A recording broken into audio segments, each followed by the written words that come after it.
സ്വച്ഛതാ പക്വതയുടെ ഭാഗമായിട്ടുള്ള എട്ടാമത്തെ പ്രവർത്തനം നമ്മൾ ചെയ്യേണ്ടത് മാർച്ച് 10-ാം തീയതിയാണ്.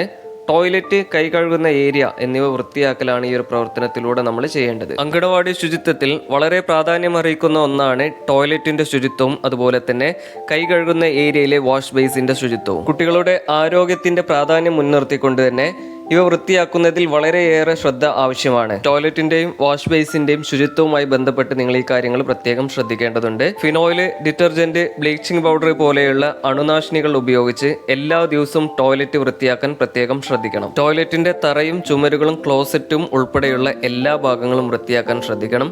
യൂറോപ്യൻ ക്ലോസറ്റ് ആണ് എങ്കിൽ ക്ലോസറ്റിന്റെ അകവും പുറവും ഫ്ലഷ് ടാങ്കും ഉൾപ്പെടെയുള്ള എല്ലാ ഭാഗങ്ങളും വൃത്തിയാക്കാൻ പ്രത്യേകം ശ്രദ്ധിക്കണം. അതുപോലെ ടോയ്ലറ്റിലെ വാട്ടർ ടാപ്പുകൾ, ബക്കറ്റ്, കപ്പ് തുടങ്ങിയവ എല്ലാ ദിവസവും വൃത്തിയാക്കാൻ പ്രത്യേകം ശ്രദ്ധിക്കണം. അതുപോലെ കുട്ടികൾ തൊടാൻ സാധ്യതയുള്ള ഡോറിന്റെ ഹാൻഡിലുകൾ, കുറ്റികൾ, കൊളുത്തുകൾ എന്നിവ നല്ല രീതിയിൽ വൃത്തിയാക്കാൻ പ്രത്യേകം ശ്രദ്ധിക്കണം. അതുപോലെ ടോയ്ലറ്റിനകത്ത് ഉപയോഗിക്കുന്ന ചെരുപ്പുകൾ, മറ്റ് അനുബന്ധ വസ്തുക്കൾ എന്നിവ നല്ല രീതിയിൽ വൃത്തിയാക്കാൻ പ്രത്യേകം ശ്രദ്ധിക്കണം. കൂടാതെ ടോയ്ലറ്റിന്റെ ക്ലീനിങ് പൂർത്തീകരിച്ചതിനു ശേഷം തറയിൽ വഴുക്കലോ മറ്റോ ഇല്ല എന്ന കാര്യം ഉറപ്പുവരുത്തണം. അതുപോലെ വായുസഞ്ചാരത്തിനും അണുനാശിനികളുടെ രൂക്ഷഗന്ധം ഒഴിവാക്കുന്നതിനും വേണ്ടി അല്പസമയം ഡോറ് തുറന്നു വെക്കുന്നത് ഉചിതമായിരിക്കും. അടുത്തതായിട്ട് കൈ കഴുകുന്ന ഏരിയയും വാഷ് ബേസിനും എല്ലാ ദിവസവും നല്ല രീതിയിൽ വൃത്തിയാക്കേണ്ടതുണ്ട്. വാഷ് ബേസിനിലെ ടാപ്പ്, വാഷ് ബേസിന്റെ അകവും പുറവും ഉൾപ്പെടെയുള്ള എല്ലാ ഭാഗങ്ങളും നല്ല രീതിയിൽ വൃത്തിയാക്കാൻ പ്രത്യേകം ശ്രദ്ധിക്കണം. വാഷ് ബേസിൽ നിന്നുള്ള അഴുക്കുവെള്ളം തടസ്സമില്ലാതെ പുറത്തോട്ട് ഒഴുകി പോകുന്നുണ്ട് എന്ന കാര്യം ഉറപ്പുവരുത്തണം. പുറത്തേക്ക് പോകുന്ന വെള്ളം പുറത്ത് കെട്ടി നിൽക്കുന്നില്ല എന്ന കാര്യം ഉറപ്പുവരുത്തണം.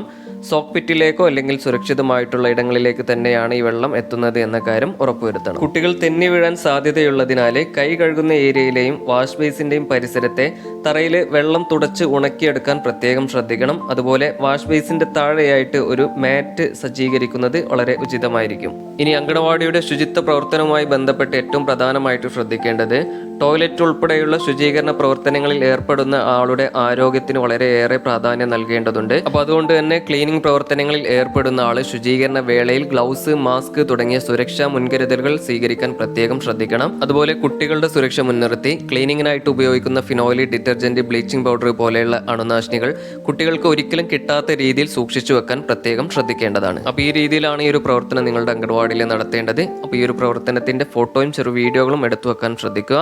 അപ്പോൾ ഇത്രയും കാര്യങ്ങളാണ് ഇതുമായി ബന്ധപ്പെട്ട് നിങ്ങളിലേക്ക് പങ്കുവയ്ക്കാനുള്ളത്. അടുത്ത പ്രവർത്തനത്തിന്റെ വിശദാംശങ്ങൾ തുടർന്നുള്ള വീഡിയോകളിലൂടെ നിങ്ങളിലേക്ക് ലഭിക്കുന്നതാണ്.